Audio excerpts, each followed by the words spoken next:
Y ahora con Sandra Rocha de la Fuente, con su ponencia Alcance de los tratamientos de vulneración de la ética profesional. Sandra es enfermera y miembro de Sanitarias Feministas, una organización creada hace un año aproximadamente, ¿no? Conformada por distintos profesionales de la salud y trabajo social y otras áreas que tienen como fundamento preservar la bioética. Buenos días. Primeramente, agradecer la posibilidad de poder expresar estas palabras aquí en el Senado. Y voy a proceder a leer el análisis que hemos realizado desde nuestra organización. Desde Profesionales Sanitarias Feministas nos gustaría comenzar señalando que, en relación con el asunto que nos ha traído hoy aquí, actualmente nos encontramos cada vez con más asociaciones y organizaciones sanitarias que están alzando la voz para pedir mesura, evitar la medicalización con agresivos tratamientos farmacológicos y cruentas intervenciones quirúrgicas con el fin de no cometer errores iatrogénicos. Errores que, por desgracia, son bastante comunes y de sobra conocidos en el ámbito de las ciencias de la salud. Si atendemos un poco a la historia de esta rama científica, la mayor parte de los procedimientos que hoy en día nos parecen una aberración se llevaron a cabo en un contexto social determinado y a consecuencia de una incapacidad de los profesionales sanitarios a la hora de pedir mesura, bien por motivación ideológica, bien por indiferencia o bien por miedo a las repercusiones de negarse a llevar a cabo dichos procedimientos. Como bien hemos dicho al principio, estamos empezando a ver en nuestro país comunicados de alarma por parte de diferentes organizaciones sanitarias, como por ejemplo el del Grupo de Ética de la Sociedad Catalana de Medicina Familiar y Comunitaria de mayo del 2022, en el que se habla de la protección de menores con disconformidad, disidencia, de sexo o género, o el manifiesto que desde nuestra agrupación de profesionales sanitarias feministas publicamos el año pasado. Asimismo, podemos ver cómo en países de nuestro entorno, como por ejemplo Suecia, Finlandia, se está empezando a revisar los protocolos y a dar marcha atrás con el modelo afirmativo e intervencionista y optar por un modelo de observación y acompañamiento. Asimismo, destaca el caso de Inglaterra, con las denuncias presentadas por más de 1000 familias afectadas y el cierre de la clínica Tavistock, así como la elaboración del llamado Informe CAS de febrero de 2022, para evaluar la atención que se estaba prestando en este ámbito a población infantojuvenil. Creemos que aún estamos a tiempo de arreglar lo que se ha estado haciendo y está haciendo mal y evitar que se sigan cometiendo los mismos errores en el futuro. Queremos, por ello, exponer los problemas que puedan acarrear la terapia afirmativa y la medicalización de este malestar, con la administración de medicamentos e intervenciones quirúrgicas a nivel de la salud física y mental. En relación con la medicación, debemos diferenciar dos cuestiones. Por un lado, el bloqueo hormonal, conocido como bloqueadores de la pubertad, y por otro, la hormonación cruzada. En relación con los bloqueadores hormonales, principalmente se utilizan, aunque no solo, los análogos de la hormona liberadora de gonadotropinas, GnRH. Estos actúan a nivel del hipotálamo y lo que consiguen es un bloqueo que inhibe la secreción de otras hormonas por parte de la hipófisis, hormonas como la FSH y la LH. Destacan dos fármacos: acetato de triptorelina, indicado en el tratamiento de cáncer de próstata y de la pubertad precoz central. Como efectos secundarios destacamos tener incremento del riesgo de desarrollar diabetes, síndrome de QT largo, pérdida de densidad ósea, osteoporosis infantil o dolor en la micción. Acetato de leuprolide. También se encuentra indicado para el cáncer de próstata y la pubertad precoz central, además de en endometriosis. Puede provocar sangrados uterinos anormales, osteoporosis, depresión, síndrome de QT largo, infección urinaria, atrofia del tamaño testicular, disminución de la libido y afectación del estado mental. Por su parte, en relación a la hormonación cruzada, esta consiste en administrar hormonas que predominan en el sexo diferente al del paciente, es decir, administrar estrógenos y antiandrógenos a hombres y administrar testosterona a mujeres. El cuerpo está diseñado para funcionar correctamente cuando se secretan unos niveles concretos de cada hormona, por lo que un cuerpo que está diseñado para funcionar, por ejemplo, con un nivel de estrógenos más elevado, mostrará claros problemas si los niveles de testosterona son excesivamente elevados y si se disminuyen excesivamente los niveles de estrógenos. Vamos a hablar sobre algunos de los posibles efectos secundarios de las principales hormonas. Estrógenos. El riesgo de trombosis, hipertrigliceridemia, aumento del riesgo de diabetes mellitus tipo 2, todo esto supone un aumento del riesgo cardiovascular, prolactinoma, disminución de la libido. testosterona, síndrome de ovario poliquístico, policitemia, incremento del perfil lipídico, se eleva el LDL y los triglicéridos y disminuye el HDL. Esto otra vez supone un aumento del riesgo cardiovascular. Acné y alopecia, infertilidad, cambios en la voz irreversibles, entre otros muchos efectos.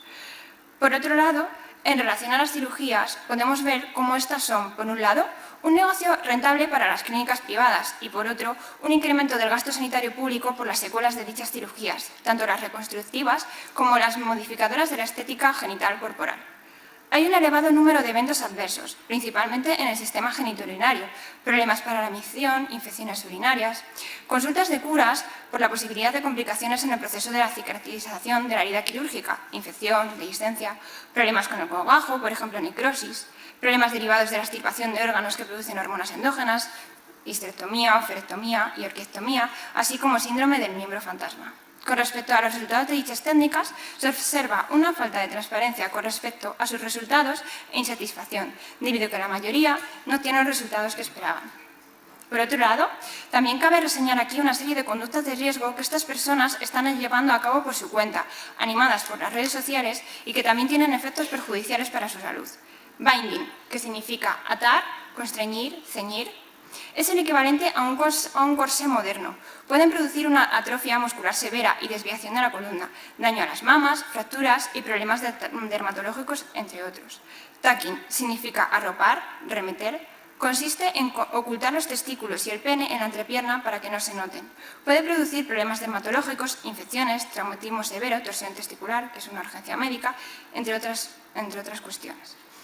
En otro orden de cosas, hablando desde la perspectiva de la salud mental, nos gustaría expresar nuestra preocupación por los menores y adolescentes que con esta ley tendrán acceso directo no solo a modificar su sexo registral, sino a someterse a tratamientos sin una exploración previa, que descarte otras dificultades, haciéndoles creer que han nacido en un cuerpo equivocado. El género no es innato, sino un aprendizaje social. El género es una construcción social mediante la que se imponen una serie de roles y estereotipos en función del sexo observado y que genera una jerarquía social entre hombres y mujeres y va a condicionar el libre desarrollo de la identidad y la personalidad. Este aprendizaje empieza a constatarse a los 2 años y a cristalizar a los 5. El cerebro infantil es aún inmaduro y no madura plenamente hasta los 20 años, por lo que es difícil que comprendan las consecuencias de la mal llamada resignación de sexo y de complejas intervenciones médicas, así como la toma de bloqueadores hormonales y la posterior pauta de hormonación cruzada, con sus efectos adversos graves e irreversibles que se aplican de manera indiscriminada y desde un abordaje experimental, pues todo este tratamiento se administra fuera de indicación de ficha técnica y sin estudios sobre sus efectos a medio y largo plazo. Debido a todo esto, este tipo de intervenciones afirmativas e invasivas las podríamos calificar como maltrato infantil.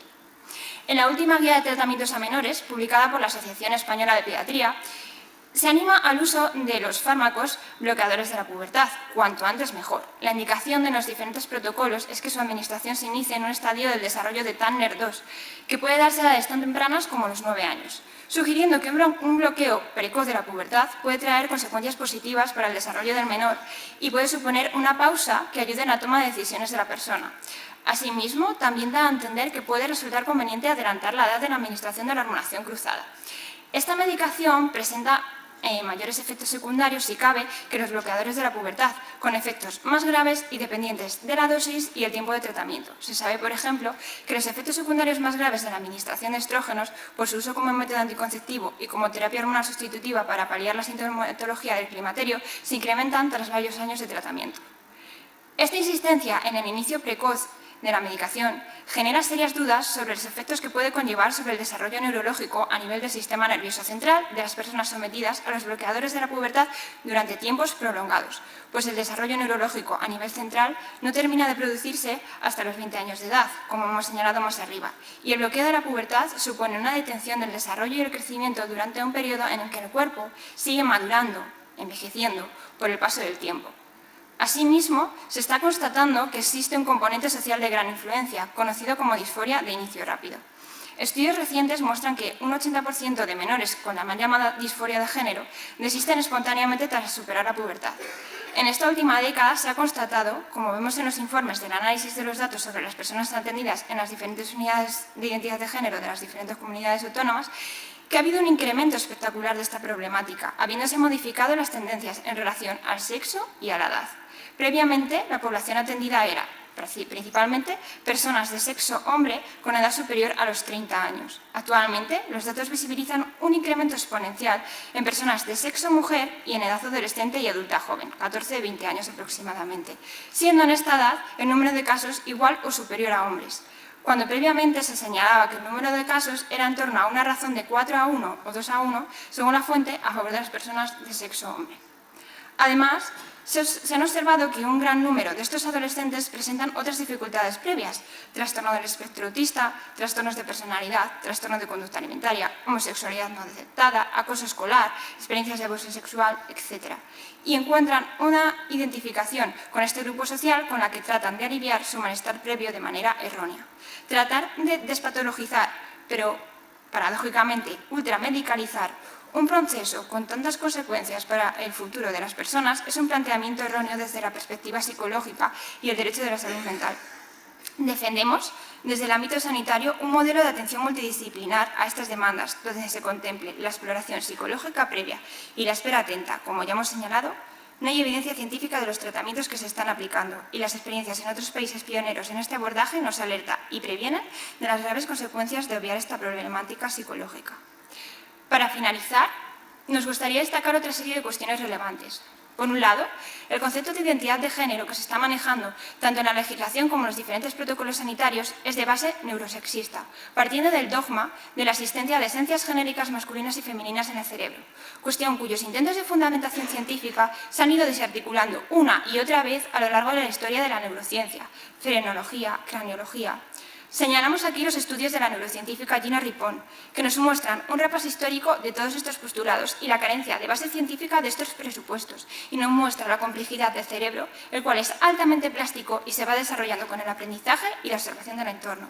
Desde nuestra perspectiva, rechazamos el neurosexismo por su inexistente base científica y las implicaciones que tiene en la discriminación contra las mujeres, habiéndose usado estos postulados para intentar justificar la inferioridad de las mujeres dentro de la jerarquía social con respecto a los hombres, siendo este un concepto con el que se ejerce violencia contra las mujeres. Por otro lado, denunciar que con este tipo de intervenciones nos encontramos ante la mercantilización de los procesos de salud, así como con serios problemas a nivel bioético. Lo que se va a permitir con esta ley, que ya se viene haciendo en las comunidades autónomas, regulado en sus legislaciones autonómicas y explicitado en los diferentes protocolos sanitarios y educativos que se han ido publicando, es realizar experimentación sanitaria con menores de edad, la cual se encontraba altamente regulada en documentos como el Convenio de Oviedo, y la administración de medicación con serios efectos secundarios y técnicas quirúrgicas altamente invasivas en base a un deseo y no a una evidencia científica sobre la pertinencia de dichos tratamientos. Debido a todo ello, nos encontramos ante un importante dilema bioético, en el cual se están tomando decisiones contrarias a los principios bioéticos y su priorización en caso de existencia de conflicto. Los principios bioéticos surgieron tras los juicios de Nuremberg, con la Declaración de Helsinki y el informe Belmont, con el que surgieron 3 principios bioéticos, que quedaron en 4 tras su revisión por Beauchamp y Childress. Estos principios son no maleficencia, beneficencia, justicia y autonomía. Para su aplicación, Diego Gracia desarrolló los conceptos de ética de mínimos, que incluye los principios de no maleficencia y justicia, y ética de máximos, beneficencia y autonomía, indicando que, en caso de conflicto, los criterios que deberían prevalecer son los de la ética de mínimos, no maleficencia y justicia, respecto a los de la ética de máximos, beneficencia y autonomía. Como estamos viendo, desde el activismo trans se está realizando presión en base a falsos argumentos correspondientes a la ética de máximos, beneficencia y autonomía, pretendiendo que se obliga por ley a aplicar tratamientos en base a un deseo y sin evidencia científica, y que suponen un serio riesgo para la salud de aquellos en los que se va a aplicar. Se está siendo maleficente, e impidiendo que pueda ser esto cuestionado por profesionales por riesgo a ser denunciados por delito de odio, multas exorbitadas y penas de inhabilitación. De hecho, podría decirse que todas estas intervenciones no solo se ajustan a una ética de mínimos, sino que son contrarias a los 4 principios bioéticos. Se está siendo maleficente y no beneficente, ya que se sabe que estas intervenciones van a causar un daño irreversible y a generar pacientes crónicos sin que exista beneficio para estas personas, sí para la industria farmacoquirúrgica. El principio de autonomía también se encuentra en entredicho, pues este cristaliza a través del consentimiento informado y se está obviando de forma consciente sus limitaciones en menores, recogidas en la Ley de Autonomía, así como resulta cuestionable en adultos vulnerables por su elevado malestar y grado de manipulación en redes sociales y por la falta de información veraz para la toma de su decisión. Por todo lo anterior, se concluye también que el principio de justicia se encuentra también profundamente vulnerado. Asimismo, nos parece importante denunciar la situación de las personas de transicionadoras. Estas personas se encuentran abandonadas, no se realiza seguimiento y no se encuentran contempladas en la ley.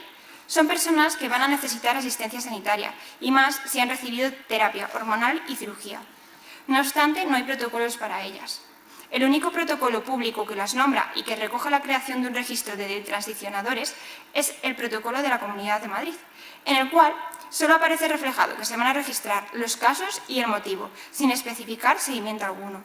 Además, refleja que solo se incluirán aquellas personas que lo comuniquen y no se incluirán en este registro aquellas que hayan dejado de acudir a las citas, dato que hace saltar las alarmas en relación al seguimiento que se va a realizar y más tratándose de un tratamiento experimental y altamente invasivo con severas consecuencias para la salud.